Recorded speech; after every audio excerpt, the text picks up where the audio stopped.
யார்கிட்டமா பேசுறீங்க? சாமி கிட்டயா? சாமி கிட்ட பேசுறீங்களா? சாமி சாமி கூப்பிடுங்க. தொண்டை வரல்ற அளவுக்கு பேசுறா. சாமி கூப்பிடுங்க.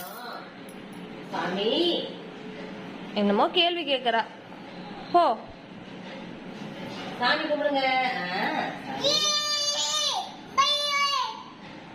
சரி சரிம்மா.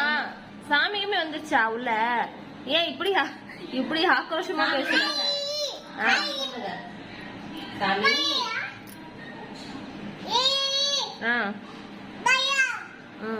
என்ன சொல்றாங்க சாமி? என்ன பேசுறீங்க? சாமி வந்துச்சு இல்ல. ஏய் தொண்டை இதுவாகுது. சாமி